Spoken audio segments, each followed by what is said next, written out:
Hey Potato! We're going over how the main characters of Z Nation could have beat every zombie death and come out on top of every crappy situation that occurred and defeat every bad guy in Season 1. Saying all that would be way too long for a video title, so I just simplified the title to How to Beat Every Zombie in Z Nation. But this video is a whole lot more than that. Now I'm gonna briefly summarize what the show is about for the people who don't know what Z Nation is. Alright, so Z Nation in a nutshell, without giving away any spoilers or plot twists that you'll be getting later in this video, is that there was a zombie apocalypse that began 3 years ago. Society has collapsed. Governments no longer exist, and humanity is on the brink of extinction. What remains of the American government and its few remaining scientists are forcing prisoners against their will to participate in zombie virus experiments, and one guy finally survived the experiments, plus being attacked by actual zombies. He and the antibodies in his blood are potentially the key to saving humanity, and now a military guy and a group of good Samaritans have taken it upon themselves to get the potential savior of us all to a research laboratory in California.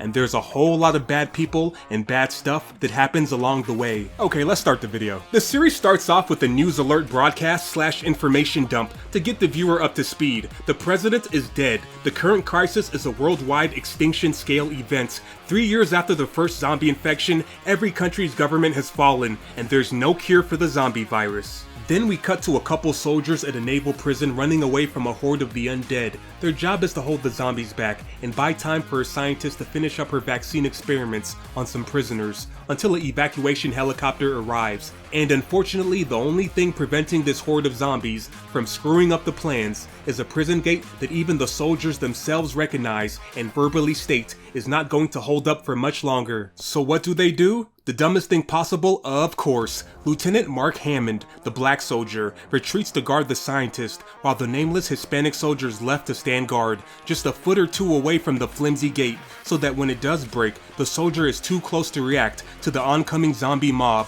Come on, idiot. Stand back from the gate to give yourself the distance and time that you need to properly respond. Plus, why stand right next to the zombies, which gets them all riled up and extra motivated to bust the gate down? It's like dangling fresh meat in front of a caged lion.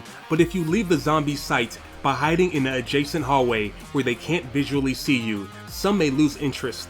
Out of sight, out of mind, as the saying goes, especially when it's creatures whose entire body, including their brain, is rotting. Their brain functions and short-term memory probably isn't the greatest. It's likely that many of the zombies would forget why they're even there in the first place if there wasn't a tasty soldier standing a foot away to remind them. So Lieutenant Hammond arrives in the room with the scientists who are injecting prisoners, against their will, with experimental zombie virus. I guess the American Constitution and civil rights go out the window during a zombie apocalypse. Anyways, the different injections are failing, and prisoners are transforming into zombies, who are then quickly shot in the head.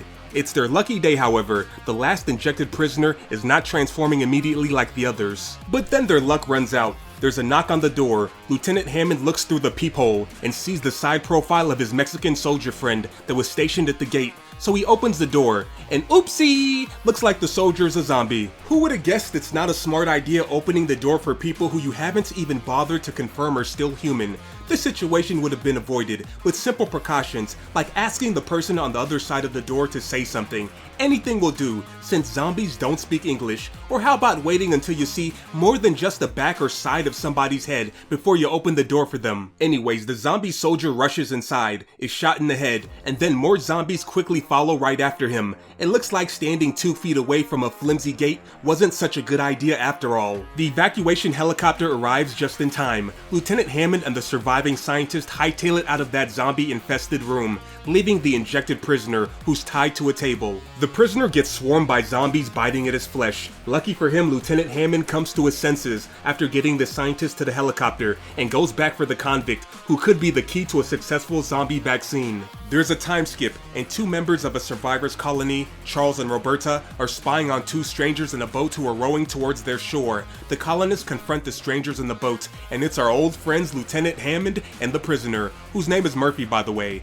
Looks like Murphy is the real deal key to a zombie cure. It's one thing to survive the zombie virus injection, but getting partially eaten by multiple actual zombies and still remaining human means this dude is special. Which is what Hammond tells the colonists to persuade them to use one of their few valuable trucks to help escort him and Murphy to a nearby military base. Hammond's mission is to get Murphy to a laboratory in California so zombie vaccine research can continue on the prisoner. Back at the colony, two members discover hundreds of dead zombies washed up on shore.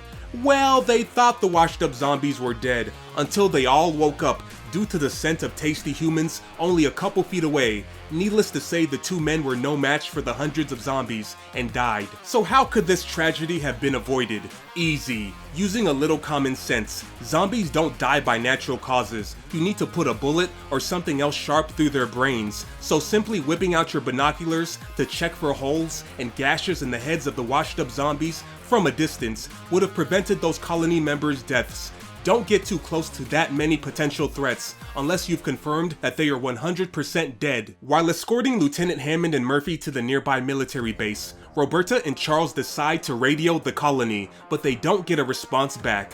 Uh-oh, something is wrong, so they hop in the truck and head back. Along the way, they run over some zombies to save a group of colonists who were surrounded, and the people they just saved inform the group that the entire colony is dead and destroyed. It looks like the hundreds of washed up zombies by the lake that were recently woken up could not be stopped. So the group continues the Murphy escort mission to the nearby military base, and when they arrive, to their disappointment, the place is destroyed and overrun with zombies. The group searches for survivors and rations. They find a baby in a crashed car and a mysterious woman in a cage surrounded by zombies, who they save.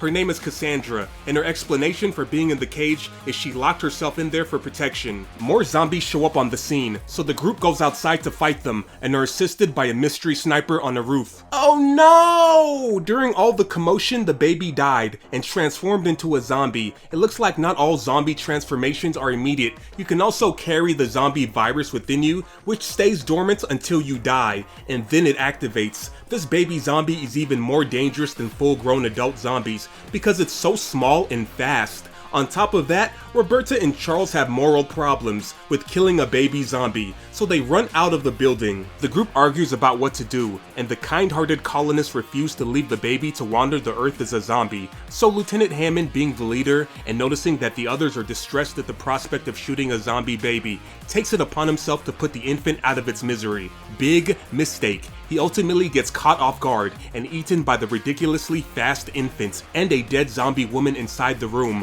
who it turns out wasn't dead after all. So the group runs inside the room and has to put all three of them out of their misery. This whole scenario should have been avoided entirely. Lieutenant Hammond is the primary escort for Murphy and the only available military contact that knows exactly where Murphy is supposed to go. Hammond is the last person whose life should be risked doing unnecessary activities. Do these people not remember that Murphy's blood likely contains a cure for the zombie virus? What the F are they thinking? Prioritizing killing just another zombie just because it's a baby over the mission of transporting the key to humanity's salvation. And if you insist on pointlessly risking your life, remember that the baby zombie is smaller, faster, and shiftier than normal, making it even more of a threat in an enclosed space with plenty of objects and furniture that it can hide behind or surprise you from. So why would you fight the miniature zombie where it has the advantage instead of changing the environment so that you have the advantage? Make sure you have a couple people provide you cover fire in case you are attacked, and spend a few minutes removing the junk inside the building until it's empty enough that the small speedy zombie can't effectively hide behind anything. Or how about setting a trap? There were some tasty, still human, untransformed dead bodies laying around that you could use as bait to trap the zombie baby inside the cage that you found Cassandra in earlier. Simply push the cage with the dead body right next to the front door of the building that the undead target is hiding inside, and wait for it to come feed so you can trap it or open fire on it. Hammond's radio goes off, so the group answers it and speaks to Simon, the last surviving member of the National Security Agency that was working with Lieutenant Hammond to get Murphy to the research laboratory in California.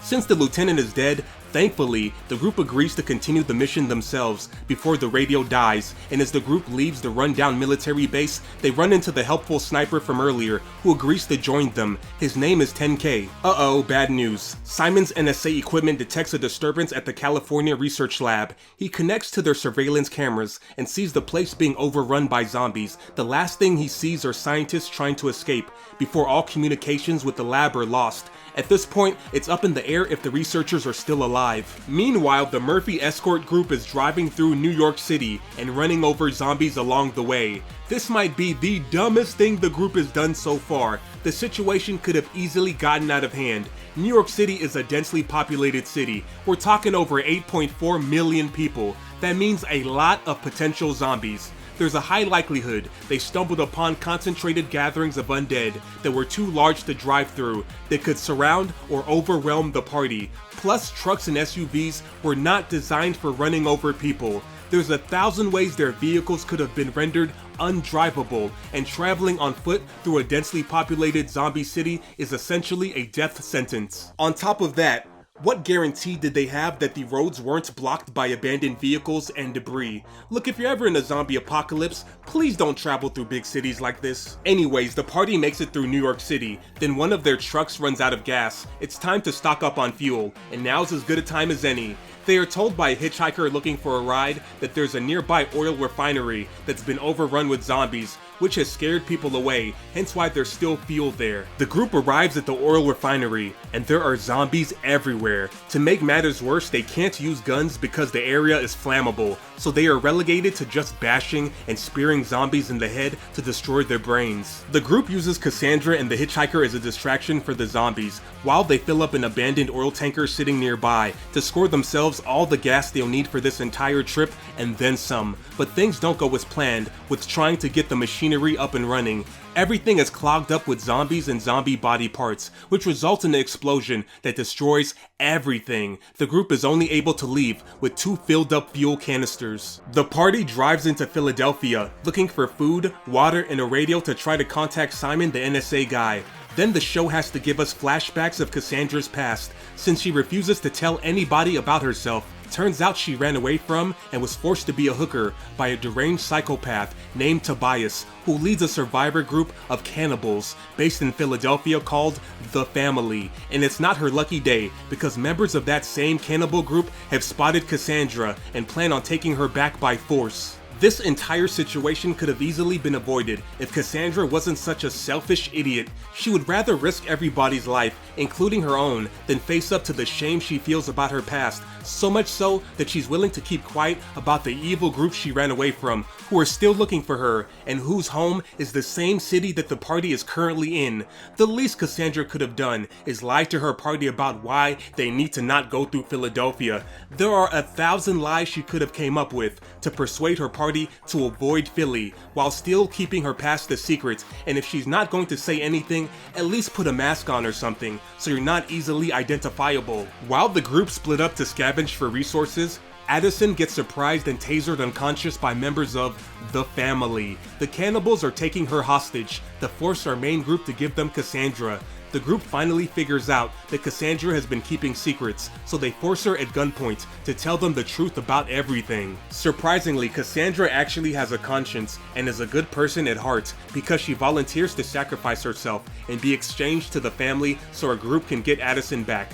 Once the trade is complete, Addison persuades the group to execute a rescue mission for Cassandra, because while kidnapped, she got a taste of just how scary life is with the cannibals, and is now sympathetic to Cassandra's past and current actions. So to save Cassandra and destroy the cannibals, the group rounds up a giant horde of zombies to follow them by playing loud music on a police car megaphone, and then they drive the cop car through the gates of the cannibals' compound so the pursuing zombie horde can invade their home. During the ensuing chaos, the group rescues Cassandra, and the entire cannibal family is decimated, either by 10K sniper fire or zombies eating them. The group is driving through a rural area when they approach zombies in the middle of the road, so of course they have to stop and hop out of their vehicles to mercy kill these undead. Surprise! It's human bandits dressed up as zombies, who pull out weapons hoping to rob them for their truck. There's a gun standoff, and our group decides to just let the bandits have the truck, since it's likely there would be casualties on both sides. This situation could have been avoided entirely if they simply drove onto the grass on either side of the road to go around the obstacles without stopping. It boggles my mind how eager this group seems to be to waste precious ammunition and to risk their lives in unnecessary confrontations. I guess Lieutenant Hammond dying during the completely unnecessary zombie baby bloody mercy-killing incident wasn't a good enough lesson. Anyways, karma came back around for the truck thieves. Our group stumbles upon the bandits having a gun standoff with an innocent-looking family, so they surprise the bandits from behind to assist the husband, wife, and children. Another surprise, the family isn't innocent. They shoot the bandits to death and hop in the truck. Turns out the family were actually the ones robbing the bandits, not the other way around. Karma comes back again, this time to bite the robber family in their behinds. Our group stumbles upon the family being eaten by zombies further down the road. So the group finally reclaims their truck and realizes they need to get the F off of this road. It's way too dangerous. So they make a detour to the nearest military base in search of a helicopter to help transport Murphy to California. Things go from bad to worse. The general in charge of the military base refuses to listen to anything they have to say, until he overhears that our group has a medic in their ranks, aka the old man named Steven. The general is suffering from an ailment of some kind and needs medical advice, so he only allows Steven inside the base, which our group accepts, hoping Steven's assistance will give them a foot in the door into getting the helicopter assistance from the general. What they don't know is that the general has gone clinically insane from all the deaths and zombies he's had to deal with over the years. So when Steven examines the man's leg injury and diagnoses it as a fatal case of gangrene infection, the angry patient pushes Steven into an air vent. Thankfully, Steven's cries for help echo throughout the air vent and reach the outside, so his friends can hear him. Charles pulls out a gun on the soldier standing guard to force him to open the door to the base so they can help their friend. While inside, they confront the general on the roof, standing next to a completely broken down, unflyable helicopter. Realize this was a waste of their time, find Steven, and continue on their journey. All this drama could have been easily avoided if the team simply climbed up the countless very tall trees surrounding the area to look inside the base for a helicopter. They could have seen from the outside that the only helicopter in sight is completely destroyed, and to confirm that there weren't any more helicopters not in plain sight, they could have asked or bribed the soldier standing at the base's entrance to simply confirm the number of helicopters inside. Besides, you should be doing reconnaissance before you approach any new group. It's a zombie apocalypse, and you can't know for sure who is trustworthy, or that people are who they say they are. For all you know, these could be bandits or killers, occupying an abandoned military base, pretending to be soldiers. It's best you trust nobody, and always seek to get an idea of what you're going up against in case things go left, so make sure you make a habit to scope things out before you approach anybody. A tornado is brewing, so the group drives to the nearest town of Castle Point for shelter, which just so happens to be the town that Roberta was born and raised. They take shelter in the basement of Roberta's old house. Throughout this ordeal, Roberta is emotional about being in her hometown and the resurfacing of her guilt over not waiting to see her fireman husband get off work before she left town for military service, and now thanks to the zombie apocalypse, she'll never get to see him again. Bad news for Murphy, his hair is falling out, his teeth are rotting, and the condition of his skin is getting worse. Uh-oh, is he going full zombie? The tornado finally hits, and Roberta tries to kill herself in her old home so she can see her husband in the afterlife by pushing a chair in front of the basement door so her friends inside can't open the door to stop her suicide attempt by tornado. And miraculously, when the tornado is over and the house is left completely destroyed, Roberta is still alive, almost like she was being protected by the ghost of her husband. Well, that was the emotional closure that she needed, and she's all fine now, supposedly. The group hugs it out and continues on their journey. The group decides to stop in the nearby settlement of Provincetown for food and a shower. What they don't know is that the area is plagued by a crazy religious cult that believes the zombie apocalypse is the second coming of God, and that the undead are to be considered the quote-unquote resurrected that are one step closer to God. At the entry gate of Provincetown, the group is forced to surrender their weapons to gain entry. The compound is a weapons-free zone, and this is where our group made a mistake that they are going to regret later. Going another day or two without food or a shower until you reach the next town might suck, but it isn't going to kill you. The group could have even attempted to barter their valuables in exchange for a meal to be handed to them outside of the town gates, so their only problem would be going another day or two without a shower. At the very minimum, the group could have rotated members entering the town, one at a time, to eat and shower while everybody else waits outside in the truck, so not everyone is defenseless at the same time. The crazy religious cults I mentioned earlier had members within Provincetown who were able to sneak inside knives disguised as harmless Christian cross necklaces, who then slit their own necks to turn into zombies. Then the cult members turned zombies, managed to transform nearly the entire town into the undead because nobody inside is allowed weapons to defend themselves. During During the chaos, the leader of the cult named Jacob and his devotees entered Provincetown to round up any surviving humans and gave them the choice of being converted to their religion by force or die and become a zombie. Our group, now defenseless, were captured by Jacob and refused to join, so they were about to be killed, but 10K managed to avoid capture, made it to the armory where all the confiscated weapons were being kept to get his sniper rifle, and began shooting the cult members, allowing Murphy the opportunity to open the cage that Jacob was holding all the town's zombies inside, and in the ensuing mayhem, the group was able to scramble for the town's exit. Unfortunately, during the escape, Charles had to sacrifice himself by jumping in front of a bullet aimed at Murphy. Again, all this could have been prevented by the group simply rotating entry into the town for their members to eat and shower one at a time, or by just bartering for food to be handed to them outside and going on their merry way without a shower until they reach the next town that doesn't require you to surrender your weapons to enter. In a zombie apocalypse where you could take a nap and wake up to a zombie outside your bedroom door because grandma died of old age in the hallway and transformed, there should not be a minute of the day that you don't have some kind of weapon on you. The group is still driving through Kansas, and Roberta is taking Charles's death especially hard because she was in love with him. They arrive at the next town, and 10K enters a zombie sharpshooting contest, where first place prize is a super fancy, super powerful sniper rifle. While the shooting contest is going on, there's a million-plus horde of zombies stampeding through Kansas. A growing number of this zombie horde begin arriving at the town our group is currently in, causing a massive gunfight and everyone in town to hop in their vehicles and flee for their lives. Our group still doesn't understand what they're facing and just think it's a few hundred zombies overrunning the town. Things aren't looking too good for the group. Their vehicles have broken down somewhere in Nebraska, plus there's no water and everyone is dehydrated, and just when they think things could not get any worse, boom, they're hit with an earthquake.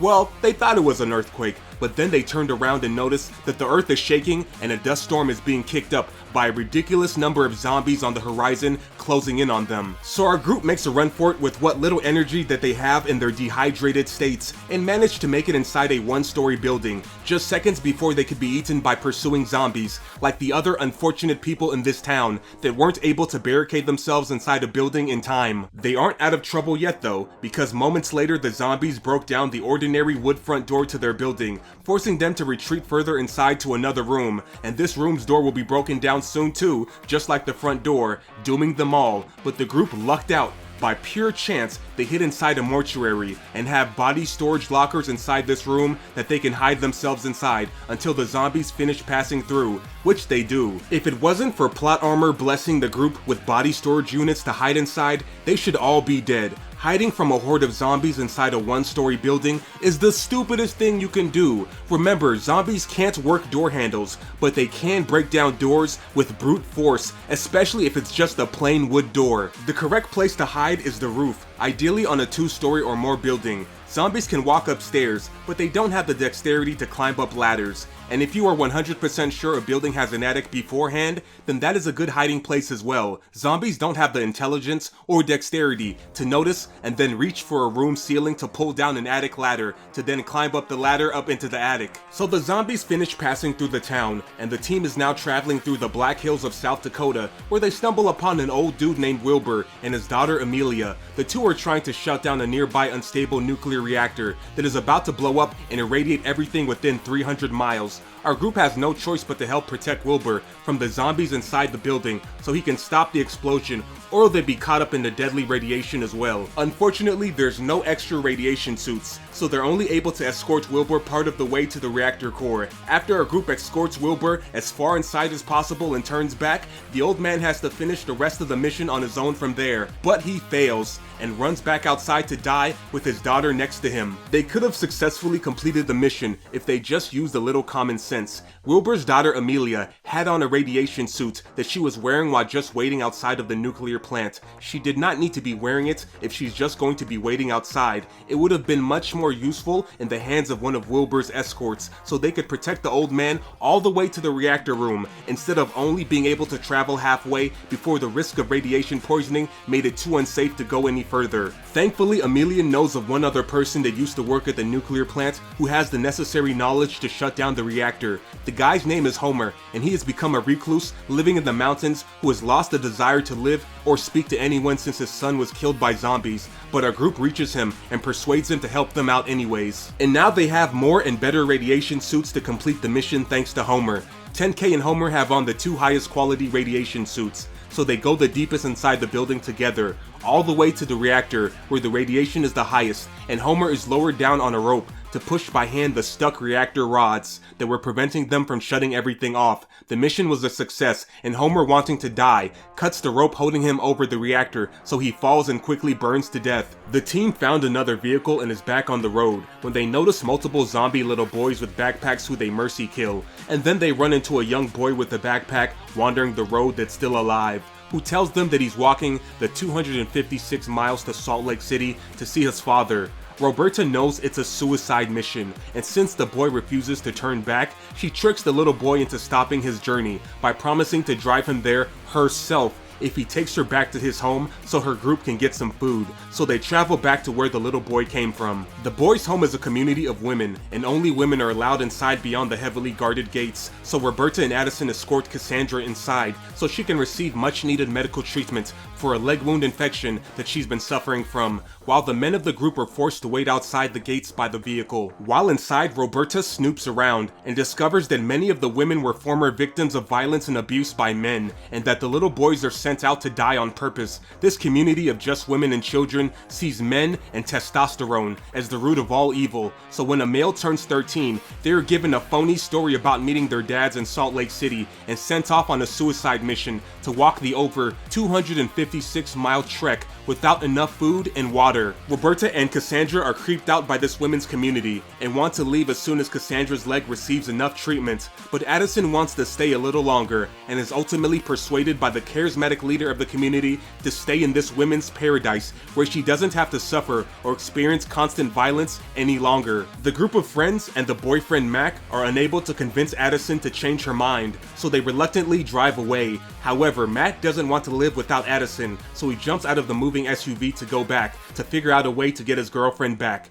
Roberta hops out of the vehicle to try to stop him, but Mac pulls out a gun on her to show her that he means business and is serious about his decision, so the group leaves him too and is now down 2 members. They could have gotten Addison back, but it would take some seriously underhanded emotional manipulation. Addison is deeply in love with her boyfriend Mac, so use that to your benefit. Her conscience could not handle being the reason Mac dies, so get him to tell her that he would rather die than live without her, so he'll be waiting in the exact same spot outside the women's community gates until he either dies by starvation or zombie attack. Eventually, one of 2 things would happen. Number 1, which is the most unlikely thing to happen, which is Addison saying to herself, "I don't give an F that the love of my life is dying outside because of me." Or number 2, which is the more likely thing to happen, which is guilt and the bond that they share driving Addison to start bringing Mac food and supplies so he doesn't die, which are opportunities for him to get his hooks back into her, love bomb her, and get her to leave with him. The group is driving through South Park, Colorado, and stop at a golf course to take a break,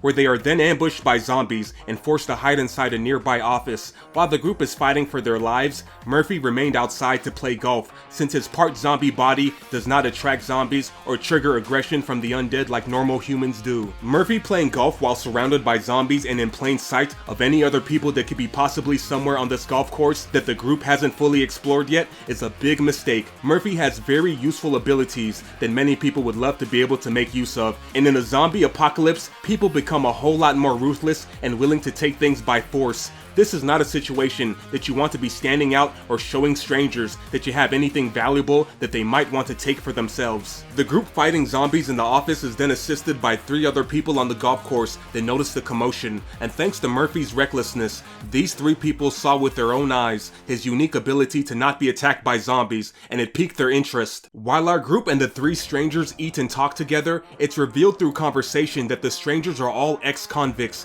This is a giant red flag that these may not be morally upstanding individuals. Then, to make matters worse, during lunch together, Murphy flat out brags about his background and why he's so special. If the group took my advice to remain secretive, hide valuables, and not trust strangers in a dog-eat-dog world like they live in, then the chaos that is about to ensue would not have happened. The strangers drugged the wine with sleeping pills that our group was drinking, and while unconscious, they were handcuffed to a counter in a golf course office next to a zombie. Why did the 3 strangers not kill our group while they were asleep, instead of leaving them handcuffed alone somewhere to be eaten by a zombie with the possibility of them escaping. I'll never understand. But in real life, you probably won't be this lucky. Don't be trusting of strangers. Anyways, Murphy is kidnapped at gunpoint because the strangers want to use his powers for themselves. Their first plan is to drive Murphy to a nearby abandoned pharmaceutical company building that's filled with zombies so he can use his abilities to walk past the undead to steal the cases of drugs inside. In this world where paper money no longer has value, humans trade things people want instead of using money. This makes drugs a very valuable form of currency, especially the kind that makes you high and forget how crappy your life is. Our group manages to kill the zombie handcuffed by them, pick the lock on their handcuffs, and then chase after the kidnappers and Murphy. A new exciting discovery has been made by accident. After spitting inside the water of one of the kidnappers and noticing that she involuntarily mimicked his body movements for a second, Murphy discovers that he can control the body of people infected with the same strain of zombie virus as him. So Murphy uses different opportunities to scratch or bite the remaining kidnappers, so in case things go left and they try to betray him, he can use his newfound ability that he has not yet mastered to kill or escape from his captors. Our group eventually catches up to Murphy and the kidnappers in the pharmaceutical building, and Murphy uses his abilities to make the nearby zombies attack the three strangers. Plus he uses his mind control ability to force the leader of his kidnappers that he infected earlier to shoot himself in the head. Simon the NSA agent redirects the group to a nearby laboratory as the final destination to drop Murphy off now, instead of California, after he finally received communications from the doctor who originally experimented on Murphy. However, he doesn't know that the communication he received was fake and he's been manipulated by a bad guy who has evil plans for Murphy. Then we get flashbacks to help understand who the bad guy is that's tricking Simon. The bald a-hole's name is Dr. Walter Kurian, a quack doctor wanted by international police agencies like Interpol for selling biological weapons. 4 years before the zombie apocalypse, he killed and stole the identity of a well-respected doctor to fly around the world visiting drug addicts and patients suffering from certain viral diseases so he could kill them and extract brain tissue samples from them. Kurian used the brain tissue samples to create a new biological weapon to sell, and that new bioweapon he created ended up accidentally escaping his laboratory and spreading across the world. It was the zombie virus. He and the other scientists working under him are what caused the zombie apocalypse. And now Dr. Kurian has resurfaced from hiding, pretending to be Dr. Kurtz, a respected doctor who's there to study Murphy to create a zombie vaccine. But in reality, Kurian is there to capture and experiment on Murphy to further his own selfish and evil agenda. He doesn't give a crap about trying to save humanity. When the group and Dr. Kurian meet, Simon watches from surveillance cameras and notices that this doctor looks a little different than the pictures on file for Dr. Kurtz, so he uses NSA facial recognition software to figure out who this doctor really is, and realizes that this is a trap. Using his special government software, Simon broadcasts himself on the computer screens in the laboratory to tell the group to kill the doctor, and a gunfight ensues. And for once in this show, Murphy thought one step ahead. He uses his zombie mind control power to force a zombie Cassandra to attack Dr. Kurian and his guards. Cassandra recently died from her leg injury infection going untreated for too long, and Murphy bit her body before she died, just in case he might need a minion later. During the fight between the two sides, Murphy manages to escape the laboratory, but he did not have the time to go through the decontamination process that is necessary to not set off the laboratory's fail-safe program, designed to prevent the escape of the dangerous viruses that are created within this lab. Side note, this is actually one of Dr. Kurian's old laboratories. Anyways, the laboratory's failsafe is a nuclear missile which gets sent flying towards the lab that is scheduled to arrive in minutes, and then the season ends with what happens next up in the air. However, there was a way for Murphy to beat the evil doctor without guns being involved, and so that he did not have to flee the laboratory that hastily and risk being nuked. Dr. Kurian is not yet aware of Murphy's power to control the minds of people infected with the same strain of zombie virus as himself. So just like with the three strangers that tried to kidnap Murphy who we saw earlier, all it would take is Murphy getting close enough to a target to scratch them, bite them, spit in their drink, or capitalize on whatever other opportunity to infect someone that presents itself. If Murphy simply complied with the doctor and pretended like he did not know anything was wrong to put the doctor's guard down and get close enough to infect him, it would be an instant win for Murphy and his mind control powers. That's the end of the movie. Let me know your thoughts and opinions in the comment section. I got more how to beat and why you wouldn't survive videos coming up for your favorite movies and TV shows, so stay tuned. Have a fantastic day and I'll see you on the next video.